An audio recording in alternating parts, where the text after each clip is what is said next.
I can honestly confidently say that if you stripped everything away from me, I can make 20, 25K per month again, starting from scratch with an online business, right? All of the skills that I've learned throughout my past couple of years of operating my marketing agency, my consulting company at Amplify, I have skills that I need to never worry about sales appointments, right? How many am I going to get this month? How many am I going to close? I never stress about jumping on a sales call anymore, right? I never stress about client fulfillment because I have the right systems that I've built out to make sure my clients stay happy and their experience is great with me, right? I never stress about any of these things, but it didn't come easy, right? I had to grind for a couple of years and learn all of these skills to essentially grow my tree, which is what I'm going to be talking about in today's video. How do you grow your tree? A tree that will make you 20, 30K per month. So let's get right into the video. First things first, right? I'm going to be breaking down all of the skill sets, right? And we're going to go deep inside the tree, right? Deep into the root and actually show you, what fundamentals and foundations you need to build in order to grow that tree. So the first thing is traffic generation, right? If you are not getting eyeballs, then you are nobody, frankly enough, right? You're just nobody, right? People need to see you. People need to see your offer. People need to see your agency, your business, your consulting business, your coaching program, right? People need to see you, right? Before that, you would have to, go out, hand out some flyers, door-to-door sales, put yourself on radio, right? But now, these days, it is so easy for anybody out there to just pick up a camera. It doesn't have to be an A-grade camera, something crazy. It can literally just be your iPhone. Film videos, film content, right? You can build systems as well, right? Cold emails with Instantly and Smartly. It just makes it so easy. So the first skill set, right? The top of the roots, top of the tree is traffic generation. How do we actually generate eyeballs for whatever it is that we're selling, right? YouTube videos. So I've been making YouTube videos consistently, I would say, since the start of 2024, near the end of 2023, right? This is kind of when I was like, okay, I'm gonna start making videos consistently, right? I just told myself that. So with YouTube videos, there are several different things that you need to master. Thumbnails, script writing, idea generation, videography, and speaking, right? If you master these 5 things, or at least you start practicing them or working on them, then you're going to be good to go. You're going to be able to grow your channel. You're going to be able to monetize your channel. You're going to be able to get inbound clients through your channel. So let's look at thumbnails. Thumbnail photos, right? People watch people. Right, so you need to be able to convey some sort of emotion in your thumbnail. And frankly enough, this was hard for me to do, right? Because a lot of people tell me that I come across as, unemotional sometimes. I have a straight face, right? That's just who I am. But obviously I had to change that. So I had to basically understand, how can I take photos for my thumbnails and portray some type of emotion without making it seem fake, right? So if you ever practice smiling, for example, like fake smiling, right? It just looks fake, right? No one's gonna look at it and be like, okay, I feel the happy emotion coming from that person, because they understand that this is faked, right? So whenever I take thumbnail photos, I try to think of different scenarios in my life and try to bring up an emotion I felt with that particular experience, and then I take a photo. Lightning, right? Or lighting. I don't know how to say it, but you get the point, right? You got to be able to understand light, right? How to position different light to make sure your face is seen clearly, right? That you can see your face in HD, right? And that you just see everything clearly, right? So you need to be able to understand, okay, I have a key light right in front of me, right? I have another light here. I have some backdrops as well, right? That are a bit blurred out, right? So it makes the subject, which is you, the primary focus of the photo. Camera settings, right? I toyed a lot with the current camera I have. It's a Sony ZV-E1, I think.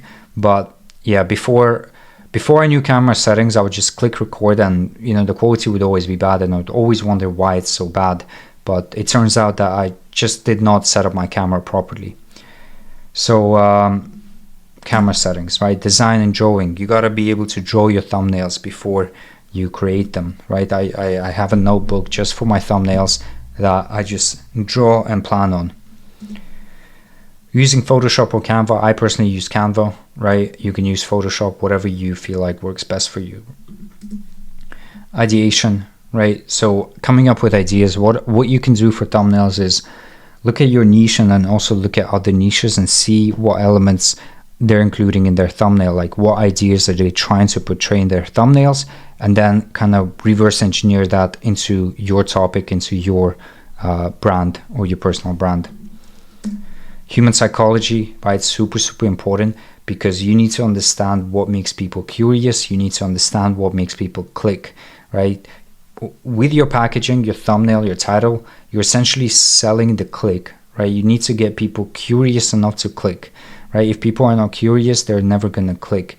The primary, you know, driver of action is curiosity, what's going to happen, where you're going to end up in. So you got to be able to understand that and use it to your advantage within your thumbnails.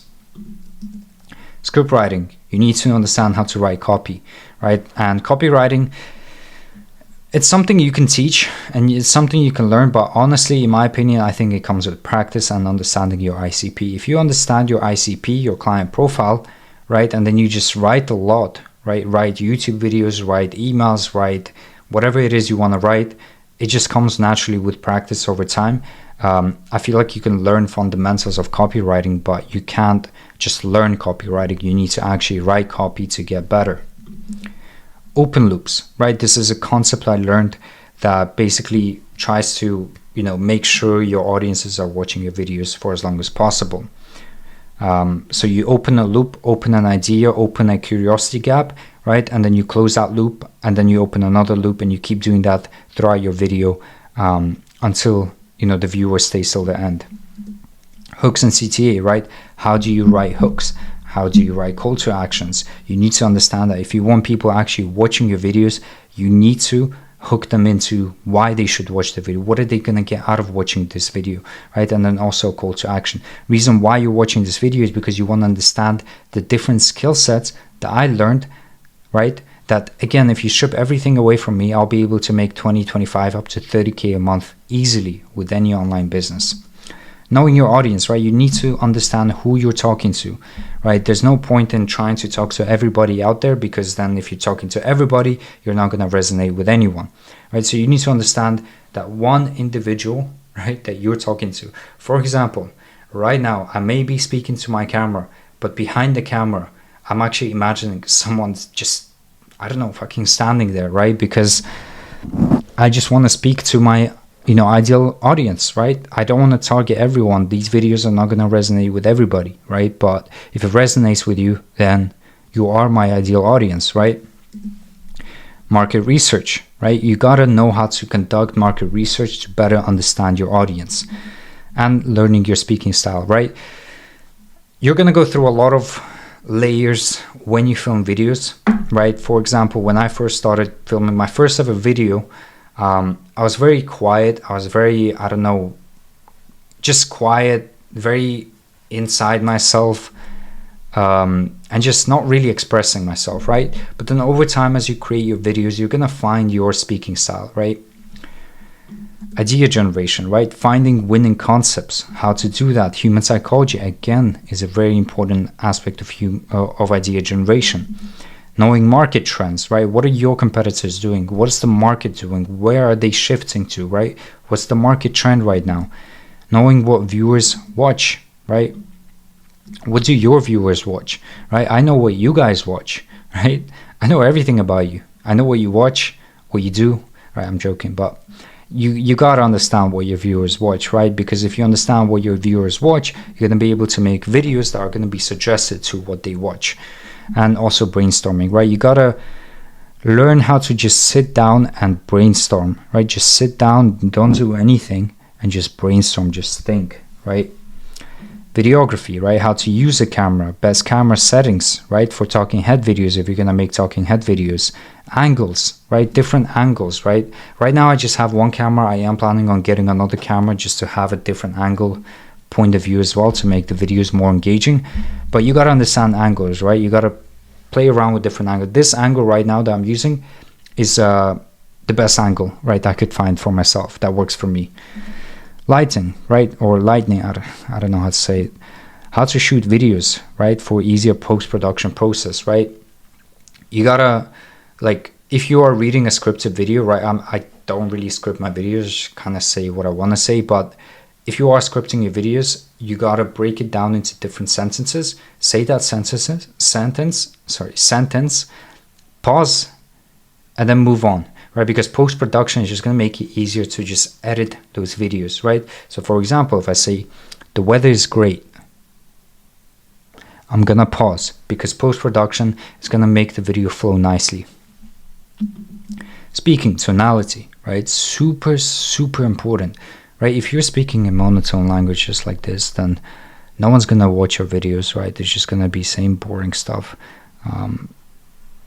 You gotta understand how to convey your ideas with a certain tonality, right? And this is also good in sales, right? If you're selling anything, this is good to learn in sales. Speaking without filler words, right? And, oh, you know, everyone does it. I'm not saying you should be perfect. Use filler words, but try not to use them a lot. Like, try to become aware of when you're using filler words.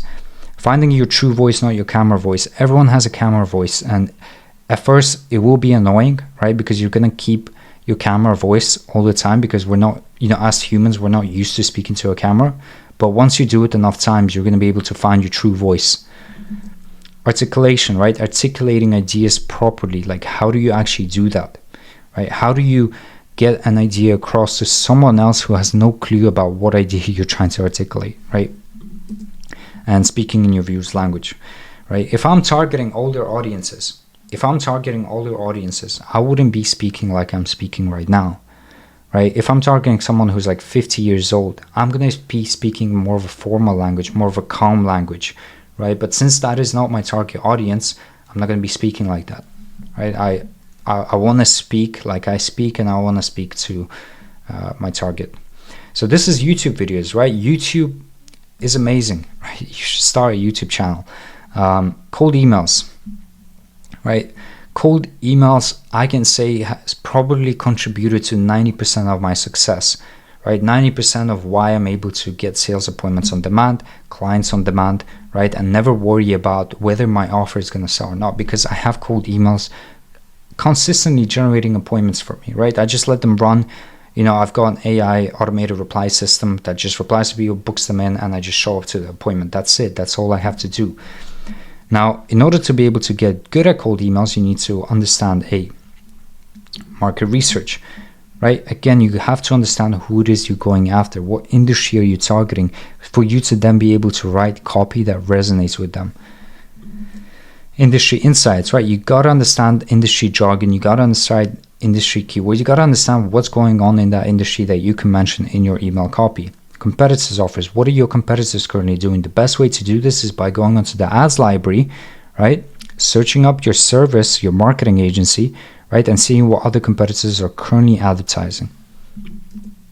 Industry language, again, industry insights, industry language, and industry specific outcomes and pains, right?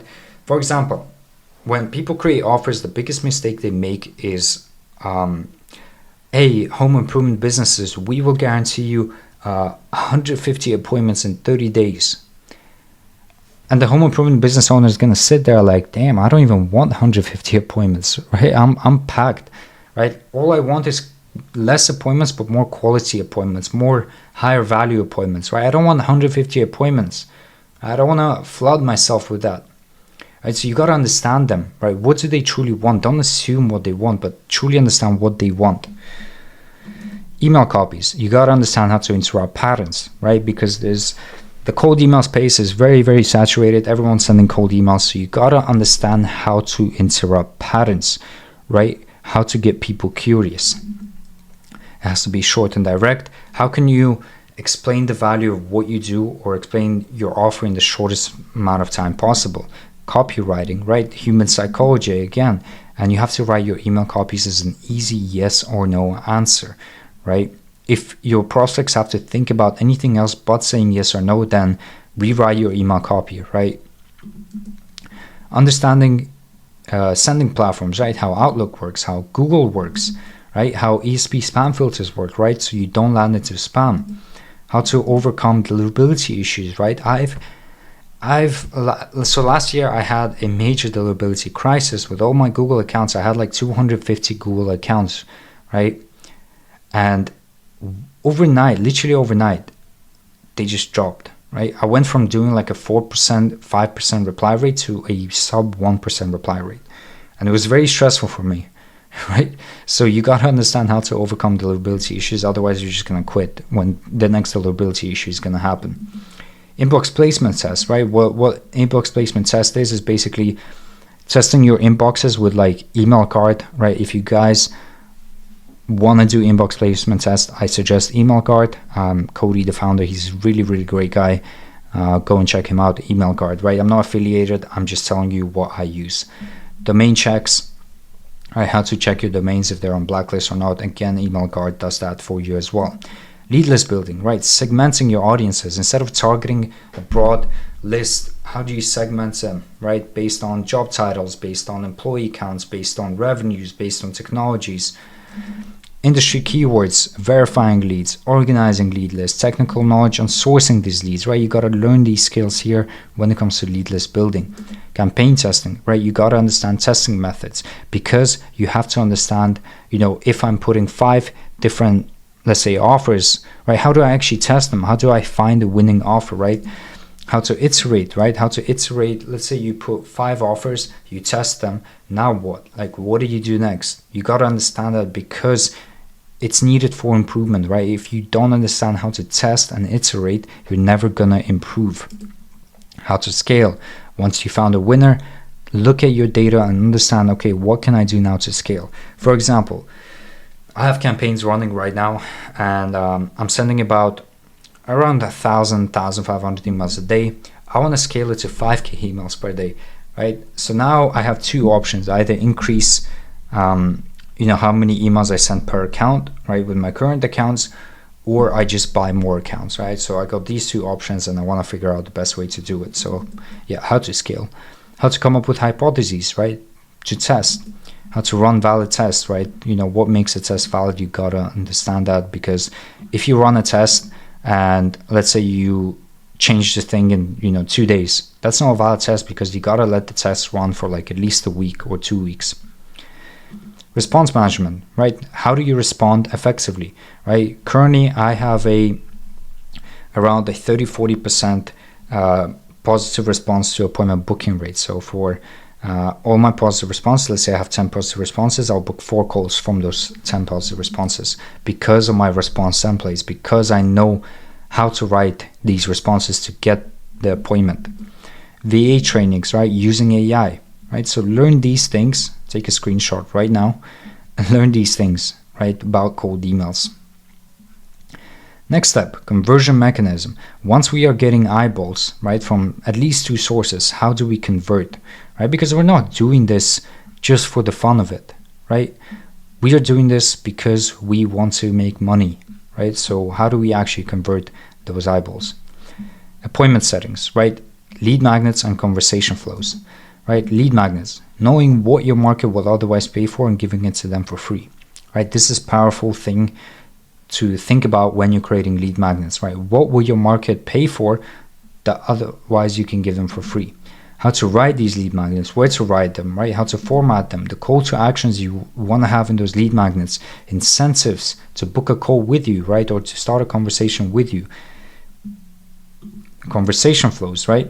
You gotta You can't take it randomly, right? You can't just have a random conversation. You got to understand, how to lead the conversation from point A to point B. Either you qualify them, you book a call, or you make the sale, or you disqualify them and downsell them, or just not sell them anything. You got to understand that. How to lead a conversation, right? In a straight line to book a call, right? To avoid having unnecessary conversations and wasting your time, you have to lead the conversation.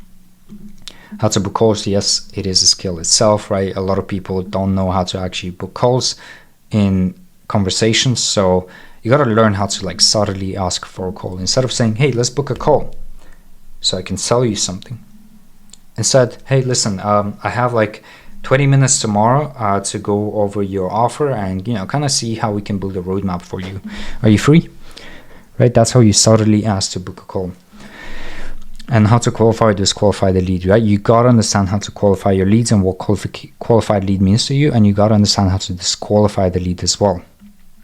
Sales process, right? Nurture, email marketing flows, SMS workflows, YouTube videos, lead magnets, automations, and AI. You got to be able to set up automated nurturing sequences to nurture your leads at different stages of their sales process, before they jump on a call with you, after they jump on a call with you, before they jump on a demo call with you, after they jump on a demo call with you, when you send them the agreement, when they're thinking about signing the agreement, when you send them the invoice. You got to have workflows for every single stage, right? Because if you're missing one stage and the lead drops off, you lose the lead, right? So you got to make sure that the water's flowing through the pipeline without any gaps. Discovery call, right? Framing the call, asking questions and probing, listening, no script conversations, disqualifying or qualifying, right? You have to take control of the call, right? You have to ask questions. 90% of the time, the prospect should be talking and you should be listening. You shouldn't follow a script. Just know what questions you want to ask to qualify or disqualify them. But apart from that, don't just be sitting there and, following a script. So what's your goal? Okay. And what's your problem? Right? You don't want to do that. People sense it when you are reading off a script and they instantly get sales resistance. Demo call, right? How do you pitch? How do you communicate the value of what you do? How do you make the prospect imagine how it's like working with you? You got to temperature check them about how they feel about what you just went over, right? You got to know how to ask for the sale, right? Most people don't ask for the sale because they're scared to ask for the sale, right? And that might come from the fear of rejection, right? If you're currently taking sales calls and you're not asking the prospect to pay, right? You're scared of rejection, and the only way to overcome that is by asking, right? Just ask. Even if you get rejected, just ask. Pricing strategies, right? How do you price your stuff in a way that makes sense for them, right? Because if you're selling to B2B, right, business owners, they make decisions based on logistics, facts, right, numbers. So you got to make your pricing make sense. And objection handling, probably the thing I still struggle with, and I'm trying to learn how to do it better. But you got to have a flow of how you handle objections, right? A think about it objection. You got to understand the flow on how to do the finance objection stuff. Let me talk to my dog. Let me talk to my partner. Let me talk to my wife objection, right? You got to understand, okay, when someone says it, what do I need to do next, right, to handle that objection? Because objections are smoke screens, right? Unless the prospect truly can't work with you, objections are smoke screens. Funnels, right? VSL, right? Your copy, your flow, right? VSL. You got to understand how to speak, and you can learn that by making YouTube videos, right? But you got to speak with conviction in your VSL, because conviction sells. Conviction and strong belief that you can solve someone's problems is what sells your offer, right? You got to build curiosity about what it is you're selling. You got to know how to present it. You got to show excitement, and you got to sell the call. Copy, right? Copywriting, psychology, knowing what they want to hear, right? In funnels, you talk about what they want to hear. Flow, right? Automations, opt-ins, sales flows, customer journeys, tracking data. You gotta track data to understand whether your funnel is high converting funnel or low converting funnel. If it's a low converting funnel, you gotta understand, okay, what can I do to make it a high converting funnel, right? Delivering your value, right?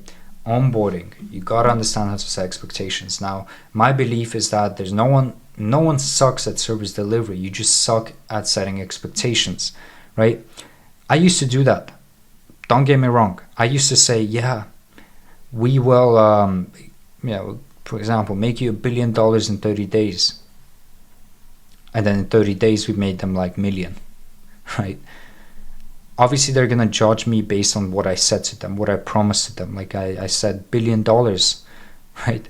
So even if I made them $1 million, they're gonna look at that $1 billion and they're gonna be like, you didn't make me $1 billion, right? You made me $1 million, right? So this is what most people get wrong when they're onboarding, is that they don't set the right expectations and then they suffer from it later on. So tell them, basically under promise and over deliver. Automations for onboarding flows, right? Once someone signs an agreement, pays an invoice, what happens next, right? There should be an outline process of what happens next, right? How do you conduct yourself on onboarding calls, right? And understanding your onboarding process, right? You gotta have these 4 things in order to onboard a client, set expectations and keep them happy. Communication, right? Setting boundaries with your clients, right? What can they do? What can they not do? What can they say? What they don't say, right? You are the agency owner. You are the business owner. You set the ground rules, right? Of how you're gonna work with the client. Communication channels, like where are you gonna communicate on, right? Knowing when to communicate to clients, right? How do you, like, my thing is over communicating. Even if I had nothing to say to a client, I'll just send a message, right? I'll just send a message, because over communicating is better than under communicating, right? So what I do is, like, I message clients every single day, right? Even if I have nothing to say to them, I'll just update them, share a YouTube video with them, share something I found valuable. I'll just over communicate, right? It might be annoying, but whatever, I'm annoying, right? So how do you speak to clients, right? How to speak to clients, right? You gotta be formal, you gotta be professional, but you also gotta show your personality, because people work with people, they don't work with businesses, right? So if you get a client and you try to be as very formal and automated, then they're not gonna enjoy working with you.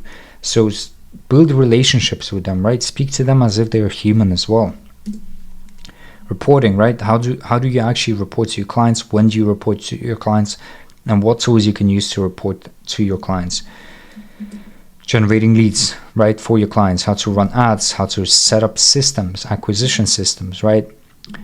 If you're doing outbound, how do you do that for your clients and get them appointments? You got to understand your clients' sales flows, right, and customer journeys, so you can optimize these different areas. Booking appointments, right? Building niche funnels, building automations to follow up with leads, calendar building, booking reminders, and speaking with leads on the phone, right? So you gotta, if you want to deliver value to your client, trust me, this is all you need, right? Trust me. After working with say 70 plus or so clients right now, trust me, this is all you need to learn. Now, essentially, the water should flow, right, from traffic generation to delivering your value for your tree to grow, right? I made it rhyme on purpose, right? The water should flow for your tree to grow, right? And that's true, because if, let's say, you are watering your tree, right? You get to traffic generation, that's cool, right? You get to conversion mechanism, and then the water stops flowing. The water stops flowing, it doesn't get down to the roots, the deep roots, the tree never grows, right? Understand it. I think that's how trees work, right? So the water should flow for your tree to grow, right? So focus from traffic generation, conversion mechanism, and delivering your value, right? You can take a screenshot of this, right? Or if you want to get access to Miro board, feel free to join the Amplify Collective free community. It's completely free.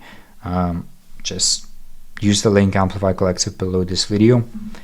And yeah, if you want me to jump on a call with you, and personally me jumping on a call with you and building you a roadmap, talking about your business, showing you how you can scale, from 5K to 10K, 20K, 30, 40K per month, make sure to schedule in the call, right? Again, link is going to be in the description below this video.